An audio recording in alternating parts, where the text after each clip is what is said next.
और इस बीच छत्तीसगढ़ के बीजापुर से बड़ा अपडेट आपको देते हैं। फिर से नक्सल पर प्रहार हुआ है। लाल आतंक का अंत, 12 और नक्सली ढेर किए गए हैं। सुरक्षा बलों और नक्सलियों के बीच में मुठभेड़ जारी है। बीजापुर नेशनल पार्क इलाके में बड़ी मुठभेड़ हुई है। लाल आतंक का अंत अब नजदीक है, क्योंकि सुरक्षा बलों नक्सलियों के बीच में एक बार फिर से मुठभेड़ हुई है। कई नक्सलियों के ढेर किए जाने की खबर यहां से सामने आ रही है। बीजापुर में सुरक्षा बलों और नक्सलियों के बीच में मुठभेड़ हुई है।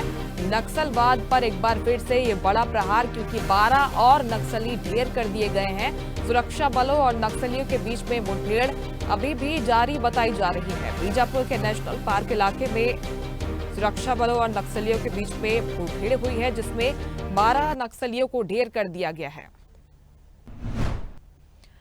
और चलिए इस खबर पर ज्यादा जानकारी लेंगे। बीजापुर से संवाददाता कुशल चोपड़ा फोन लाइन पर हमारे साथ जुड़ गए हैं। कुशल, एक और प्रहार नक्सलवाद के खिलाफ, 12 नक्सलियों को ढेर कर दिया गया है। फिलहाल अपडेट क्या है? अभी भी जारी है मुठभेड़?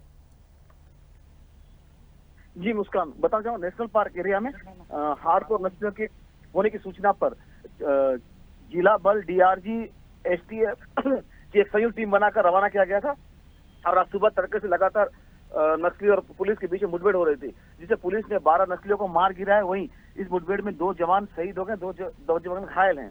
और घटनास्थल से भारी संख्या में नक्सल सामान और ऑटोमेटिक वेपन बरामद किया गया है। और अभी घायल जवानों को निकालने के लिए हेलीकॉप्टर को रवाना कर दिया गया। जी कुशल, यहाँ पर इलाके के बारे में बताइए, कौन सा इलाका है और क्या पहले सूचना मिली थी अधिकारियों को कि यहाँ पर कोई बड़े कैडर के नक्सली हो सकते हैं, उसके बाद यहाँ पर ये कार्रवाई हुई है? जी निश्चित ही, ये जो इलाका है कोर एरिया है नेशनल पार्क का, ये सबसे नक्सलियों के लिए महफूज इलाका माना जाता है।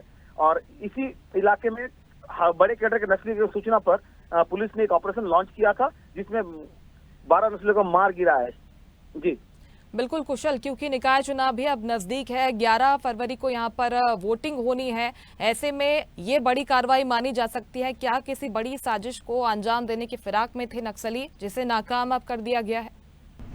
जी निश्चित ही हो सकता है, क्योंकि पुलिस का दबाव लगातार नक्सलियों पर बनते जा रहा है। और कहीं ना कहीं नक्सली भी पुलिस को नुकसान पहुंचाने के फिराक में होंगे। और इसी के तहत एक नेशनल पार्क में कैंप किए, जिसकी सूचना मिलने पर पुलिस ने वहाँ धावा बोलकर 12 नक्सलियों को मार गिरा है। जी कुशल, क्या इन नक्सलियों के जो दूसरे राज्य हैं सीमावर्ती, उनमें भागने की संभावना दिखाई दे रही है और वहां पर भी आगे सर्चिंग जारी रहेगी? जी निश्चित, ये जो इलाका है छत्तीसगढ़ और महाराष्ट्र सीमा पर पड़ता है, तो हो सकता है कि महाराष्ट्र की सुरक्षा बल भी उस इलाके सर्चिंग कर रहे होंगे। बिल्कुल, ये संभावना रहती है। हमेशा हम देखते हैं कि जो सीमावर्ती राज्य है वहां पर नक्सली भाग निकलते हैं, तो इसी संभावना को देखते हुए बाकी राज्यों में भी हम देखते हैं कि तलाश अभियान चलाया जाता है। लेकिन ये बड़ा प्रहार कह सकते हैं नक्सलवाद के खिलाफ, क्योंकि 2026 का जो लक्ष्य दिया है कुशल, उसमें भी हम देख रहे हैं कि एक के बाद एक जो घटनाएं हैं वो जुड़ती जा रही हैं और लक्ष्य के करीब पहुंच रहे हैं सुरक्षा बल।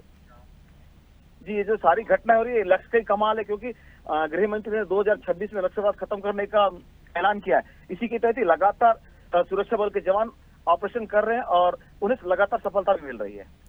बिल्कुल, लगातार सफलताएं मिल रही हैं। एक और सफलता इसमें कह सकते हैं, क्योंकि कई बड़े काडर के नक्सली इसमें शामिल बताए जा रहे हैं, जिन्हें सुरक्षा बलों ने अब ढेर कर दिया है। बहुत शुक्रिया आपका कुशल, तमाम जानकारी के लिए। लेटेस्ट खबरों के लिए लाइक, फॉलो और यूट्यूब पर सब्सक्राइब करें, बेल आइकन दबाएं, साथ ही विजिट करें swedishlive.com पर।